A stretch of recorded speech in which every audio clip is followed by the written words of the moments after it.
Kalau bahasa saya itu tasarruful imam ala ra'iyah manutun bil maslahah. Jadi pemerintah kebijakan yang kita ambil itu harus sesuai dengan apa yang menjadi kebutuhan masyarakatnya. Dan itulah saya selalu menyampaikan di dalam musrenbang itu.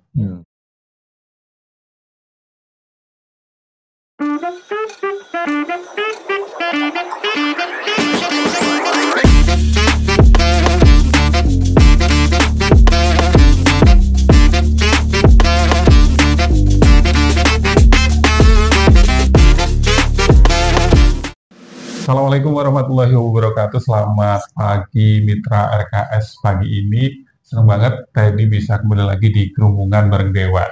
Kalau ngomong-ngomong Gerumpungan Bareng Dewan, hari ini masih suasana lebaran. Kita maaf-maafan dulu Bu, mohon maaf lahir batin. Hindun.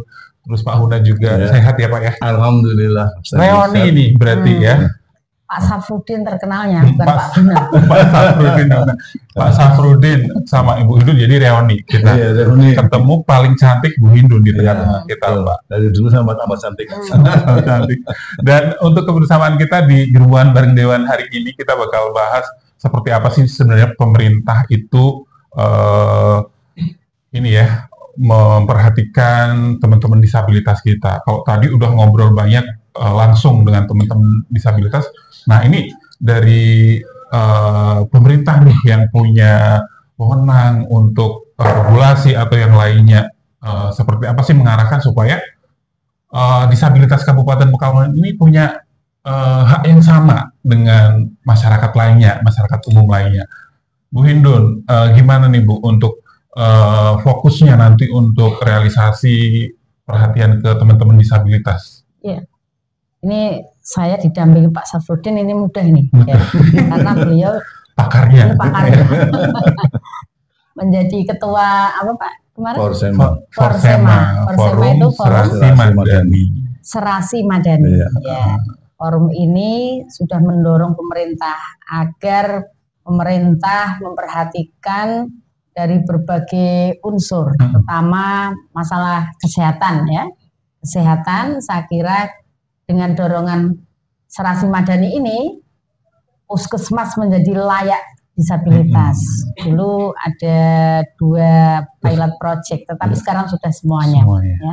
Artinya dorongan dari masyarakat kepada pemerintah ini benar-benar menjadi modal untuk menjadi gairah bagaimana membangun agar sesuai dengan kebutuhan masyarakat. Masyarakat kita kan sangat heterogen, ya. Salah satunya ada disabilitas yang juga harus mendapatkan perhatian. Pertama perhatian dari sisi kesejahteraan, yang kedua kemandirian.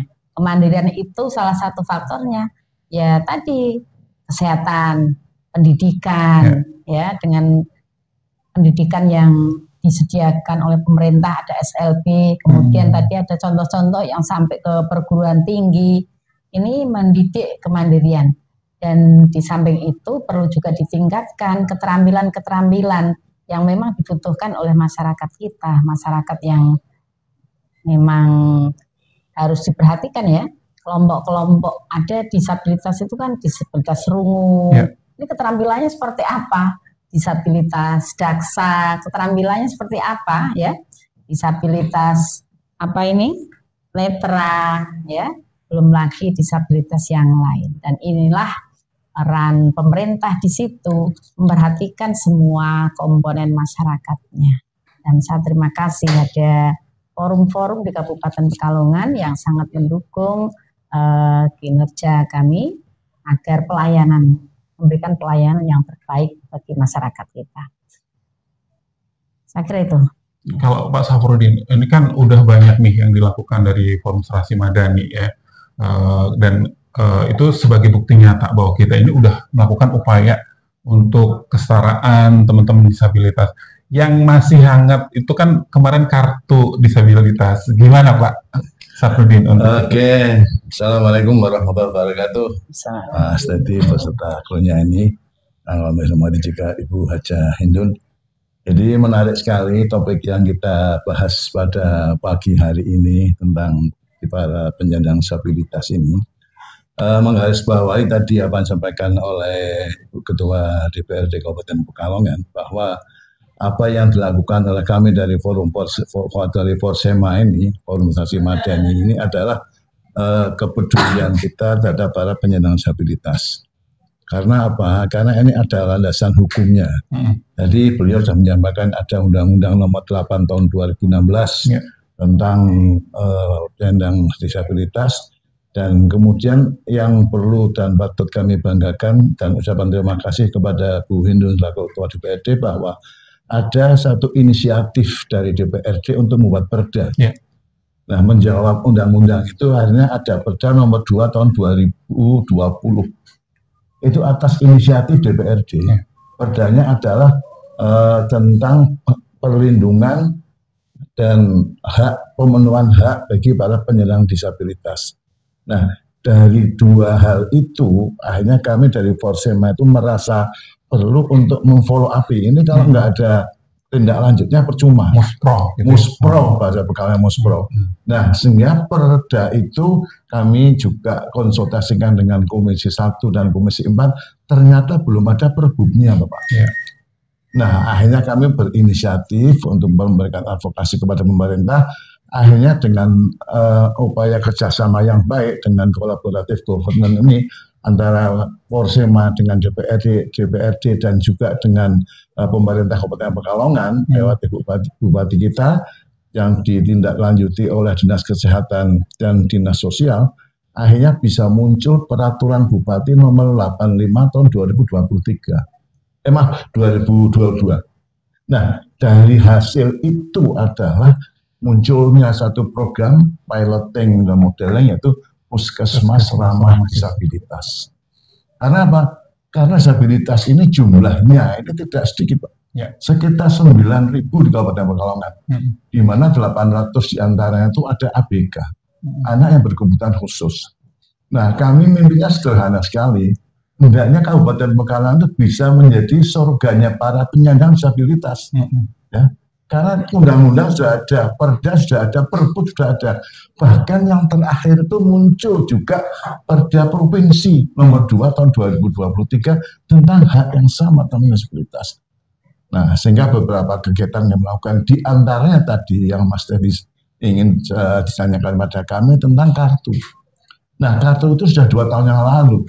Program itu yang di-launching oleh Bupati bersama dengan Dinas Sosial dan juga semua OPD yang ada, itu sebagian sudah jadi, Mas.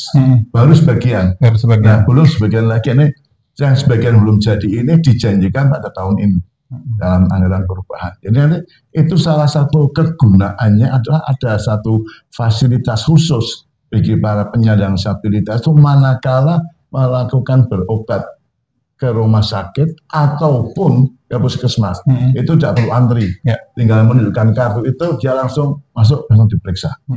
Nah, ini, sehingga puskesmas ramah disabilitas yang piloting modeling itu sekarang sudah merambah ke puskesmas-puskesmasnya lain.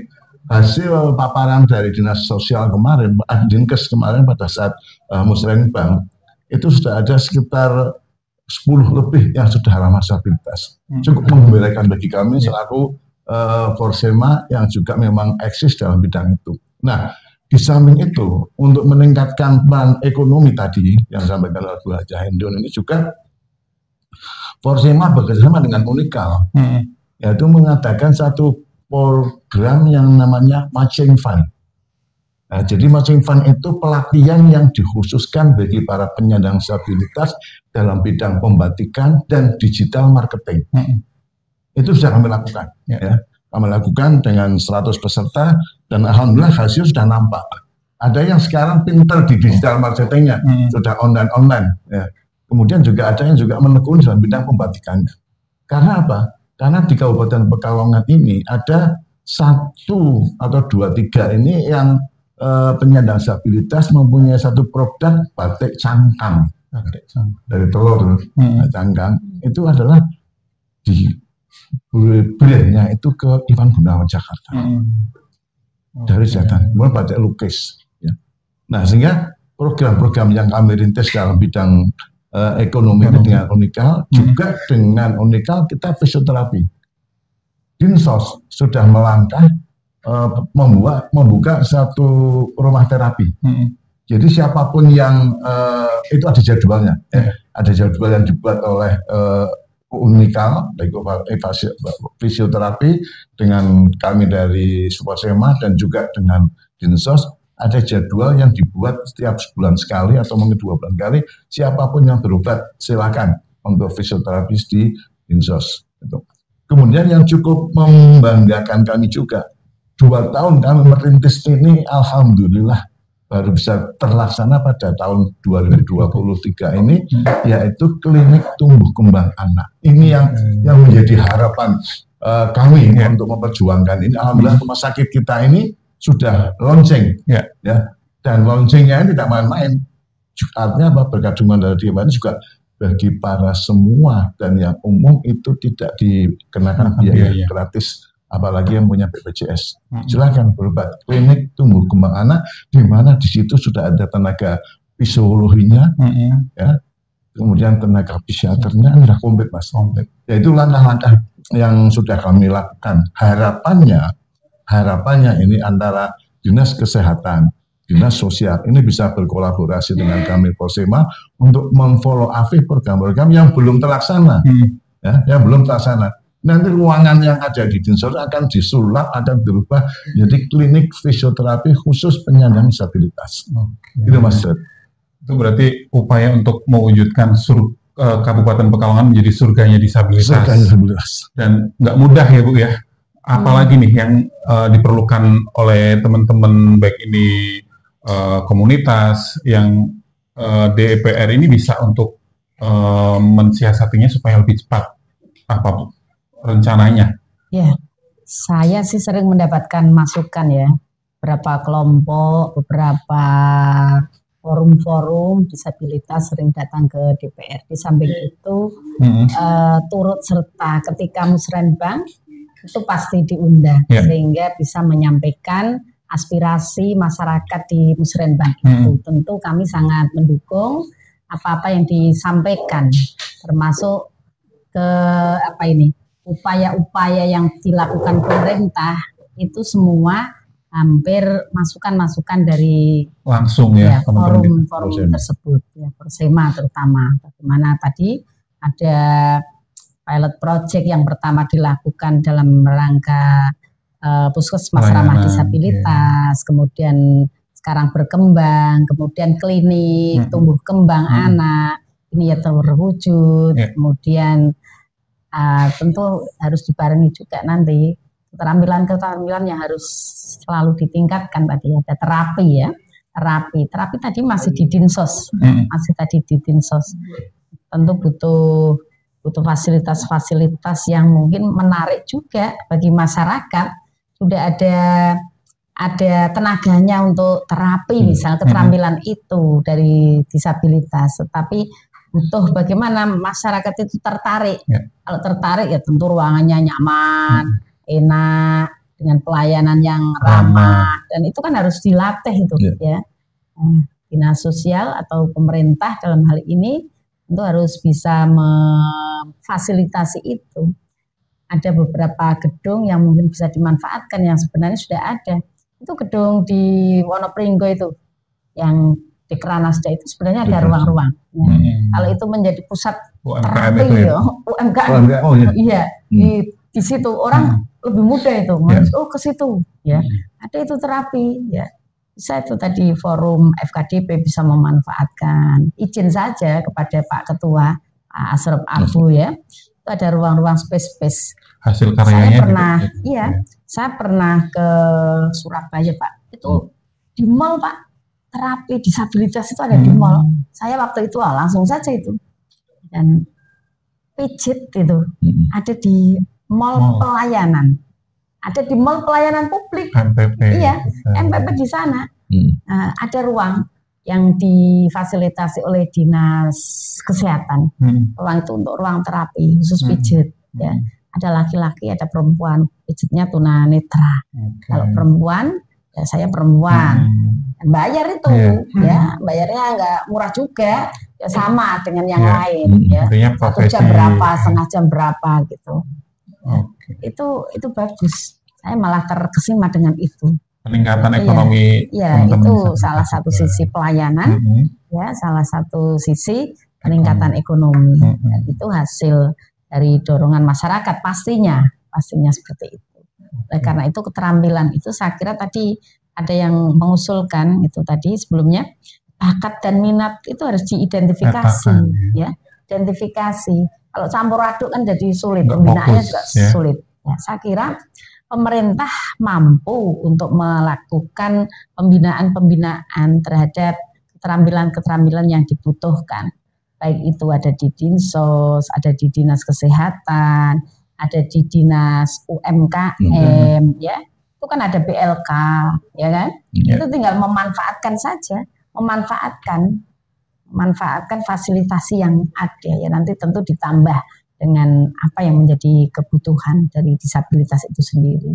Saya kira itulah penting tadi saya sampaikan, peningkatan kesejahteraan, yang kedua peningkatan kemandirian. Kemandirian itu ya didukung dengan itu tadi keterampilan itu. Kalau sudah itu kan mendapatkan sisi ekonominya dapat, ya. Kemudian kalau ekonominya dapat tentu mandiri. Tidak harus lagi didorong terus. Kalau ada ini harus mendapatkan, harus orang duitnya, nggak ada dananya seperti itu. Ya, karena sudah mandiri ya tentu.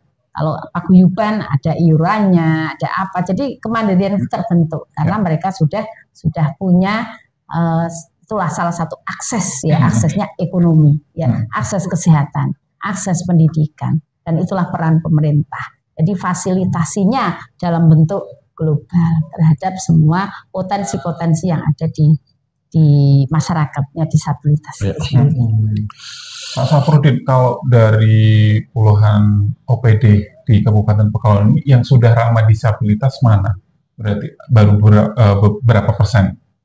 Kalau dari jumlah puskesmas yang ada di Kabupaten Pekalongan ya, yang semula 29 sekarang 27 ya, karena merger yang di Wonokerto itu, info yang kami dapatkan kemarin pada saat musrenbang disampaikan oleh Pak Wawan dari Dinkes itu sudah lebih dari 10 puskesmas. Artinya ini sudah menunjukkan satu kemajuan yang cukup besar. Dari tahun 2022 kami melangkah, ini sekarang dari 2 sudah artinya sudah cukup besar. Namun demikian ada satu hal yang ini perlu kami butuh support dan dorongan dari Ketua DPRD khususnya dan Komisi 1 dan Komisi 4. Di lapangan ada sedikit kesulitan Ibu untuk para penyandang disabilitas yang kebetulan tidak mampu, itu sebetulnya kepala desa itu sudah siap untuk bisa memberikan dana bantuannya. Dana desanya itu sebagian bisa digunakan untuk biaya transportasi menuju ke tempat itu. Namun karena belum ada regulasi satu, belum ada kebijakan yang dibuat pemerintah, justru kepala desa itu merasa takut. Kayak engkau aku Pak bantu ini demi kebaikan, kok malah salah gitu ya. Nah sehingga kemarin juga sempat kami sampaikan dalam RKPD bahwa dari Dinas Pemerintahan Daerah menunggu apa yang kami sampaikan ini bisa direspon oleh Pak Camat malah justru. Karena apa? Karena ternyata pengkoreksi terakhir anggaran desa itu adalah Pak Camat. Jadi kalau Pak Camat oke, asli selesai itu. Nah sehingga kami masih sedang mengadakan lobby-lobby dengan Pak Camat agar ada fasilitas bagi para penyandang disabilitas yang ada di desa ini manakala berobat ke puskesmas ataupun ke rumah sakit. Kalau mobil sudah oke, kan masing-masing desa kan sudah punya mobil siaga, itu sudah oke, silakan dipakai. Cuman kan paling enggak kan ke sana butuh ya dikasih bunga segitu lah, terus mungkin bensinnya atau mungkin sopirnya. Nah ini desa masih ada satu khawatiran, kami melakukan sesuatu yang baik, kok ternyata yang dijadikan itu menjadi temuan kan repot. Nah, padahal moto kita kan khairun nas anfa'uhum linnas. Sebaik-baik kita manusia hidup di dunia ini yang bermanfaat bagi manusia yang lain. Nah, sehingga lewat Ibu Ketua ini mohon mungkin nanti pada saat pertemuan-pertemuan atau mungkin kami nanti akan audiensi dengan Komisi 1 dan Komisi 4 lagi dan menghadirkan beberapa OPD untuk kita rembuk bersama-sama. Ini yang sistem yang kami gunakan itu kolaboratif government ini ternyata efektifnya luar biasa. Ya buktinya itu dalam waktu yang relatif singkat kita sudah bisa ada perbu, bisa keliling tumbuh kembang itu dalam waktu singkat 2 tahun itu. Nah sehingga ini mungkin pola-pola seperti ini akan kami follow up lagi sehingga nanti masyarakat akan betul bisa menikmati itu. Yang kedua, bahwa dalam bidang ekonomi ini memang kami sudah menjalani KSO dengan unikal. Itu Fakultas Ekonomi, Fakultas Kesehatan Masyarakat, dan juga Fakultas Kemarahan Kepala Hukum untuk apa? Pembinaan para penyandang disabilitas. Sehingga ini akan ada matching fund juga 2 insya Allah. Nanti akan ada program itu lagi yang diperuntukkan. Karena kalau sudah bisa membatik, sudah bisa digital planning, terus kan perlu modal Pak Teti ini. Nah, ya ini kalau tidak ada fundingnya lagi, ya para penyandang disabilitas juga agak sedikit kewalahan. Padahal banyak sekali entrepreneur di kalangan para penyandang disabilitas itu kalau kita gali luar biasa potensinya. Ya, cuman ini karena belum disentuh aja. Nah ini kami sudah mulai menyentuh lewat unikal. Ya, sehingga kemarin kami juga sempat berkomunikasi dengan unikal. Malah Wakil Rektor Bu Zahroh kirim salam kepada Bu Haji dan rekan ini, dan program ini akan bisa lebih bermanfaat untuk masyarakat Kabupaten Pekalongan dan kota khususnya ini karena kota nanti akan juga dapat program seperti ini, tapi nanti juga akan gandeng kita karena kota belum ada perkumpulan seperti Polsema itu belum ada. Ini akan menggandeng pada kita untuk memfollow up program-program yang langsung menyentuh kepada para penyandang disabilitas. Itu Mas Teddy. Gimana Bu dengan tadi yang disampaikan Pak Safrudin untuk di tingkat desa nanti regulasinya seperti apa supaya aman ketika memberikan solusi, bantu. Ada itu ya, juknis tentang penggunaan dana desa. Tentu salah satunya adalah untuk pemberdayaan. Nah,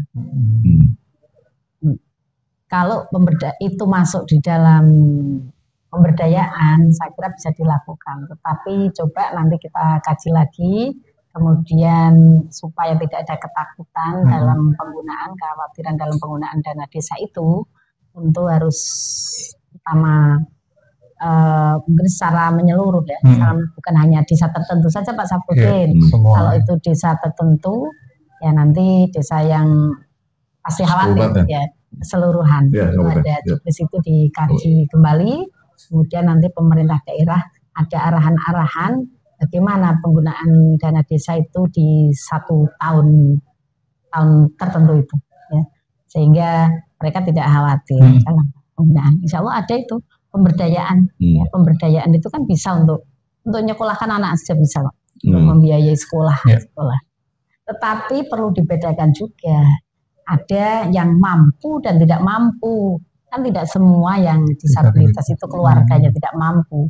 Ada yang mampu ya. Kalau mampu tentu ya tidak mendapatkan itu.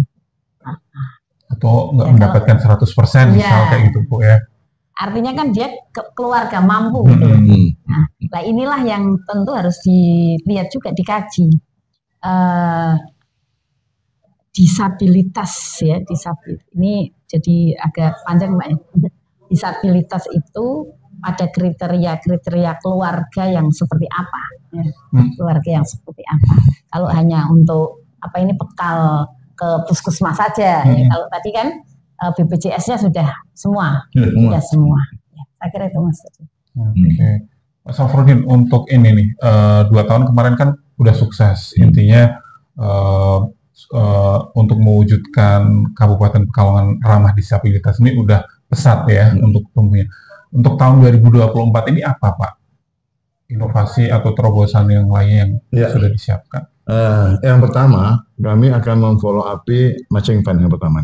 Karena ini merupakan pemberdayaan bagi para penyandang disabilitas. Di samping yang pokok bagi kami adalah masalah kesehatan dan pendidikan. Nah, di bidang kesehatan ini kami berupaya berkolaborasi dengan para privat sektor, Mas. Jadi privat sektor ini BUMD yang ada di Kabupaten Pekalongan ini sebetulnya itu kalau kita ajak bicara, kita ajak bincang-bincang itu sangat-sangat bersedia. Kami membuktikan itu. 2 kali Car Free Day kami lakukan di Kajen ini, doorpress-nya juga banyak. Kita juga bisa melakukan satu pemeriksaan kesehatan secara gratis kepada para penyandang disabilitas dan kita berikan sembako. Nah, sehingga peluang-peluang ini semua tergantung dari kitanya. Ya. Kalau kita itu jeli dalam membaca beberapa regulasi yang ada ini ya, kita tidak akan menjadi kesulitan. Karena apa? Karena kata kuncinya adalah apa yang kita lakukan ini terutama bukan untuk kepentingan kita sendiri, untuk masyarakat pada umumnya dan masyarakat penyandang disabilitas. Namun harus tidak melupakan regulasi yang ada. Jangan sampai kita memberikan sesuatu tapi nabrak regulasi, hasilnya bermasalah tadi. Intinya relnya tepat. Relnya on the track kalau istilah on the track. Artinya apa? Hal-hal seperti itu sangat penting.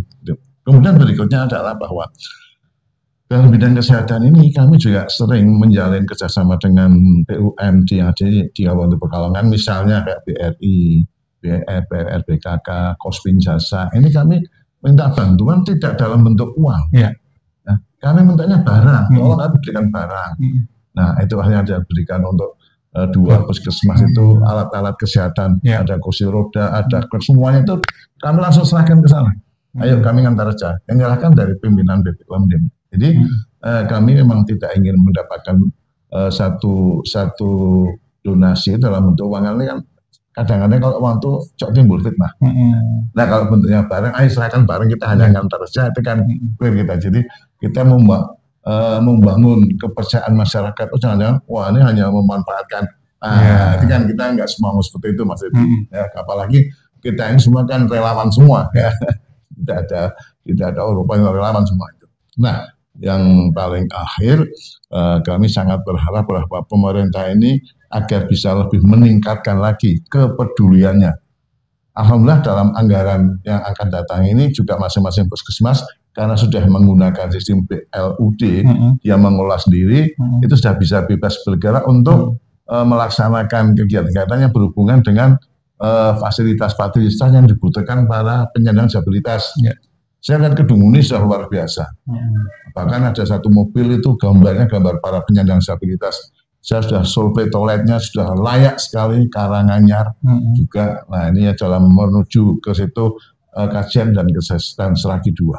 Sehingga kalau ini didukung dan nyengkuyung antara pemerintah, dalam hal ini Ibu Bupati kita, kemudian di breakdown oleh Dinkes dan Dinsos, kemudian juga dari private sektor dan kami dari masyarakat, kekuatan 3 pilar ini akan bisa mewujudkan impian kita semua bahwa Kabupaten Pekalongan itu dalam waktu yang relatif singkat ini bisa betul-betul menjadi surganya para penyandang disabilitas. Itu Mas Dedi.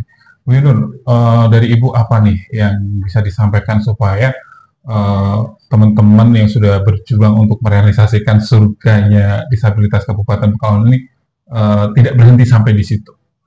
Jadi pemerintah itu harus mempunyai kewajiban yang sama, memberikan pelayanan kepada masyarakat, memberikan hak-haknya kepada masyarakat. Harus tidak dibedakan apakah itu disabilitas, apakah itu masyarakat yang pinter, yang tidak pinter, semua adalah masyarakat kita. Apalagi kaum-kaum yang lemah, kaum-kaum yang tidak punya, sehingga kewajiban itu harus dilaksanakan. Oleh karena itu, kami dari DPR tentu sangat mendorong sekali yang pro terhadap masyarakat tidak mampu, yang pro terhadap masyarakat yang lemah tentu harus menjadi perhatian utama dari pemerintah daerah, sehingga masukan-masukan yang ada di masyarakat, yang ada dari masyarakat itu menjadi bentuk apa yang dilakukan dari pemerintah ya untuk melayani masyarakatnya. Kalau bahasa saya itu tasarruful imam ala ra'iyah manutun bil maslahah. Jadi pemerintah kebijakan yang kita ambil itu harus sesuai dengan apa yang menjadi kebutuhan masyarakatnya. Dan itulah saya selalu menyampaikan di dalam musrenbang itu seperti itu. Jadi memang menjadi kebutuhan masyarakatnya. Ya, kebutuhan apalagi visi misi bupati kita kan infrastruktur ya. Ini kebutuhan masyarakat. Kemudian kesehatan, pendidikan, kebutuhan masyarakat, pendidikan, kebutuhan masyarakat. Pendidikan itu sangat ragam di dalamnya, ya, termasuk bagaimana tadi menciptakan kemandirian, menciptakan dari semua akses dari seluruh masyarakat yang mereka butuhkan. Itulah penting. Sehingga saya sangat mendorong itu. Selagi itu sangat dibutuhkan atau menjadi kebutuhan masyarakat, saya DPRD pasti akan saya dukung. Dan tidak pernah satupun kita kurangi anggarannya, ya pasti dukung. Justru malah ditambah. Iya, pasti tambah karena tiap tahun buktinya tambah itu. Tadi yang disampaikan Serasi Madani itu tambah itu. 2 puskesmas menjadi pilot project, kita dorong 5-7 puskesmas, dan itulah wujud bagaimana kita memberikan pembangunan yang tentu kita sesuai dengan visi misi bupati yang kita laksanakan. Karena RPJM-nya kan sudah ditata itu, sudah kita tanda tangani, sudah menjadi RPJM antara bupati dengan DPR. Ya, dan itulah harus komit kita laksanakan. Saya kira itu. Oke, jadi intinya kebersamaan atau sinergi antar stakeholder ini jadi kunci ya untuk mensukseskan dan mewujudkan Kabupaten Pekalongan ini menjadi surganya disabilitas. Dan kayaknya untuk kuliah kita 3 SKS pagi ini harus segera kita tuntaskan, Ibu. Mudah-mudahan nanti bisa kita sambung lagi di kerumunan bareng Dewan berikutnya ya. Kami bersama kru yang bertugas mengucapkan terima kasih. Wassalamualaikum warahmatullahi wabarakatuh.